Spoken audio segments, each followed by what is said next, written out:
What is going on, all you Pokemon collected maniacs out there? This is Ryan, the PikaPikaPaPa, and let me tell you, when I am trying to look at and understand large amounts of data, I love using colors, right? Colors allow my Pokemon collecting and investing brain to really digest large amounts of information in a short amount of time. So as we go through this video, we're going to be looking at a Technicolor dream coat of Pokemon data awesomeness. And what I want you to focus on more is the colors and less on the numbers and the words that are on this screen. So today we're going to be talking about Scarlet and Violet prices and how they've moved month over month. But first we're going to go on a little bit of a journey, as we always do here on the channel. So what you're looking at right here is what I do every single month, except this is for Sword and Shield. So what I do every single month is I take every set from the Sword and Shield, Sun and Moon, XY, Scarlet and Violet era, and around the 15th of that month, I record the value of the top 20 singles cards from every single set that has a booster box. Now in Scarlet and Violet, I do it for the specialty sets as well, but Sun and Moon, XY, Sword and Shield, I just do it for the 12 sets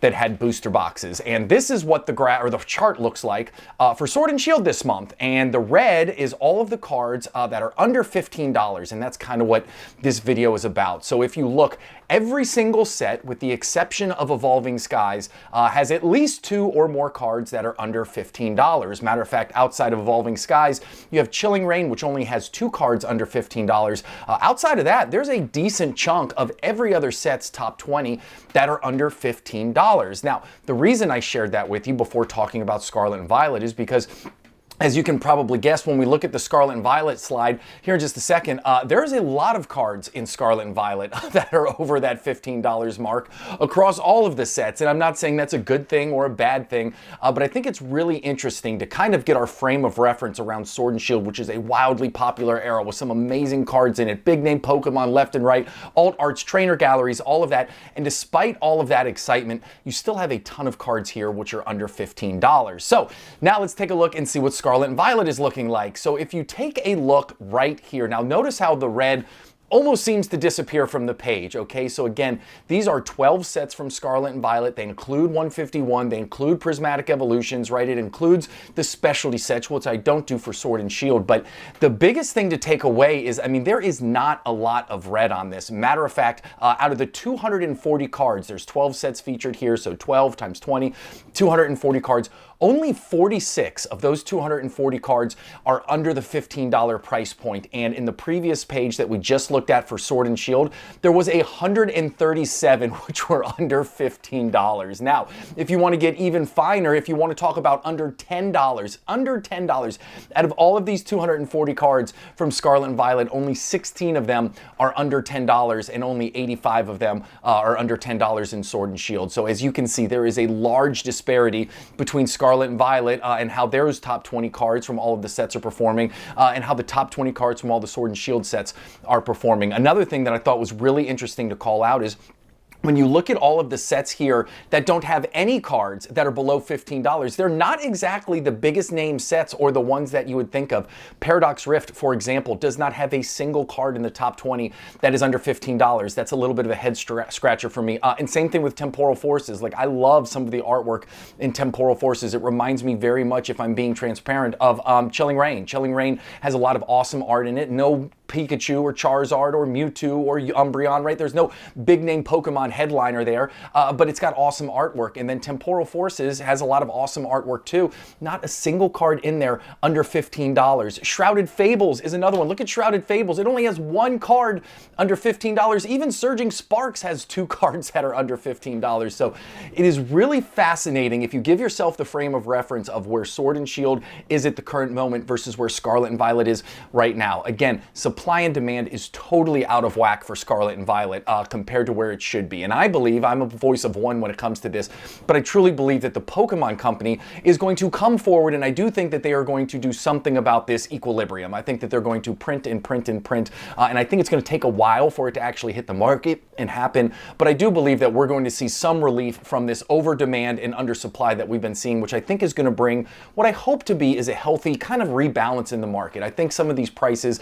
should go back down, and I want them to come down because I want everybody to be able to get the cards that they love. Now, throughout the rest of this video, we're going to do a few more comparisons. We're going to look at some singles cards in the Scarlet and Violet market that are already starting to settle a little bit and make me think that that prediction is going to come true sooner rather than later. But before we do that, I got to give my selfish plug. As you can tell, I do a ton of work behind the scenes here on the channel. I'm happy to do it. But if you're having a ton of fun, if you find this valuable, if you're getting fired up about it, hit that subscribe button if you haven't already, or give us a thumbs up. We do fun stuff like this all the time. Those two small things go a really long way in helping my channel out. It lets me know you appreciate the work that I do. So with that out of the way, let's keep digging down into this Technicolor Dreamcoat of Pokemon data awesomeness. So next slide right here. Now what we're going to do on these next two little slide comparisons is we're going to look at Scarlet and Violet from November of 2024 to March of 2025. So again, remember, I just pulled all of these top 20 singles cards in the middle of March, and this is exactly what it looked like in November of 2024. One of the reasons I do this exercise is so we can go back and compare to different points in time, which obviously we're doing now. Again, November was only 4 months ago, and look at all the red that was on here. You look at Scarlet and Violet base set. That's exactly what you would expect from a Scarlet and Violet base set, right? You would expect that. It's not exactly got a lot of hero cards in there. You know, when you compared it to Sword and Shield base set, right? Then you get to Obsidian Flames, another set where, again, not overly popular. You look at Paradox Rift. Look at all those cards under $15 in Paradox Rift. You know, Paldean Fates, I think that, you know, probably too many cards. That set needed some time to catch some fire. I like Paldean Fates. But you start to see a little bit more of a comparison to what we were seeing in the very beginning on Sword and Shield. And then again, when I click it over, you're gonna see where we're at in March of 2025. Again, it's just a night and day comparison. And I think, again, instead of looking at the individual cards, just using these colors as a representation, you can see over the last 4 short months, the number of cards that have increased in value, not just the top cards gaining value, right? We've seen illustration rares across the board go absolutely nuts. We see all of these cards just seem to be with a huge head of steam gaining price, which is incredible to watch. Over the last 4 months, these 240 cards have gone up in value 36.5%. It has been incredible to watch. So now that we know what it's done from November to March, remember how I said I think and I hope and I pray that there is a little bit of a slowdown, a little bit of a healthy, organic, what we really need right now, a little bit of a, call it a correction. I'm fine if price is correct. They should correct. Let's start seeing what we've seen from last month to this month. So we're going to compare February to March, right? So here we go. This is what we had in February. So again, this is the same data that I pulled. Not a lot of red on there, right? But still seems to be a little bit more than what we see in March. But when I click over again and do your visual comparisons here, you see the red there. You see some red has shifted from some sets to the other sets. But the total value, the aggregate value of those 240 cards from February to March has only gone up $21. Okay, that's nothing. It's directionally flat at best. You can call that a 0% gain because the 240 cards total value is $8,496. So the delta, the change in value from February to March has only been $21. Now, some of the cards have shifted. You know, some of the cards that were red have turned yellow, and some of the cards that were green have turned yellow and white and all of that.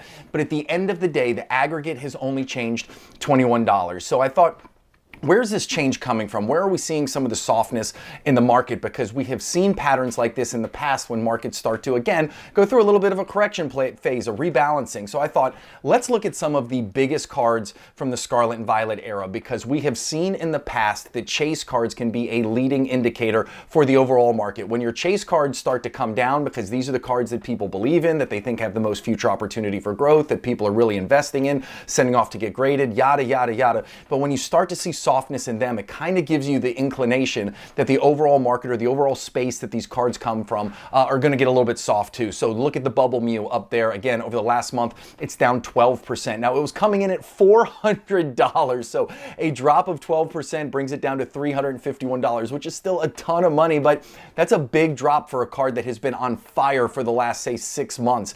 Then you got the Sunzard down there, the 151, the big chase card from 151, right? This card was another one just sitting up there almost at $300, and then we've seen it come down just a little bit, right? It's down to $252 over the last couple weeks. So again, you have seen this go up from almost $300, starting to work its way down. Again, Mew sitting right there at $400, coming down. And then you have the Pikachu Special Illustration Rare. You know how much I love this card. This is a card that I will have in my collection. I have been saying it ever since it came out. I did a whole video just on this card and why I think it's going to be such a great investment in the long run. However, I also in that video said, I'm not paying $450, $460 for this. I believe that there is going to be a bit of a correction. I'm going to wait for this card to come down, and if I miss it, I miss it, but I think the card's going to come down in value. So this one isn't down much, but it is starting to fall off of its all-time high, right? It's coming down to $442. So is it going to find support in the 450 range? Is it going to break 450, which it already has? Is it going to come down to 425? Is it going to settle in 400? Like, where's it going to go? We know that when Pokemon Company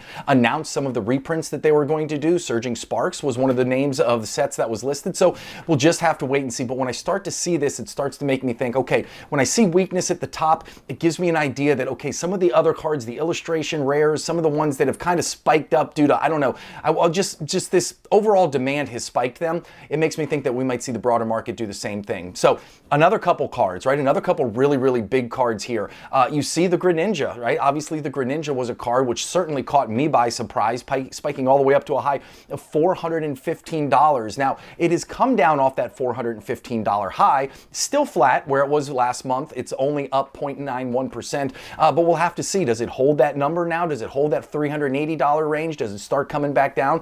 The Magikarp, again, talk about sets that said they were going to be reprinted. Paldea Evolved was certainly on that list. I love the Magikarp card. Another one, again, it's not down over the last month, but it had that peak at 280. It's come back down off that high, and it's only up 1.14%. Now, up is up. A month is a very short period of time, but remember, we were used to, from November all the way to March, we saw the cards were up 36.5% over those 4 months. So when we start to see that growth slow down here, again, Greninja up 1%, Magikarp up 1%. You got the Groudon card up there, which I absolutely love that card. I think that card is fantastic. But again, lots of volatility, lots of choppiness in the price. You see it get as high over the last month as $105. You see it get it as low as $97. And now it's kind of flattening off right at that $97, $100 price point. So it's going to be interesting to see where that card goes. But when I see this type of price movement, and when I see the whole value of those cards go from this crazy price appreciation to flat, essentially flat month over month, weakness at the top, all of this gives me warm fuzzies, hoping that we're going to see some of these singles cards start to normalize it a little bit. Now, I say this all the time. We don't have enough data points to have any, plant a flag in the sand or definitively say what's going to happen. And listen, prediction is hard, especially about the future. That is a famous Yogi Berra quote, and I always say my crystal ball isn't working. I have no idea what's going to happen in the future. None of us do. All I know is I try and take the best data that I can. I try and get the macro level view of what's happening to hopefully give me some idea so I can make the best decisions that I can when it comes to spending my money. I know how hard I work for mine. I'm sure you work hard for yours, and I want all of us to lay our heads down really well at night when it comes to just feeling good about the way we spend it. So I hope you enjoyed this video. I hope you found the content really awesome, and I hope you found it valuable. And if you do, as I said in the beginning, hit that subscribe button or give us a thumbs up. It goes a long way in helping my small channel out. I really appreciate it. But most importantly, I hope you have an epic day. Thank you so much for watching. I'll talk to you later. See you, everybody. Bye.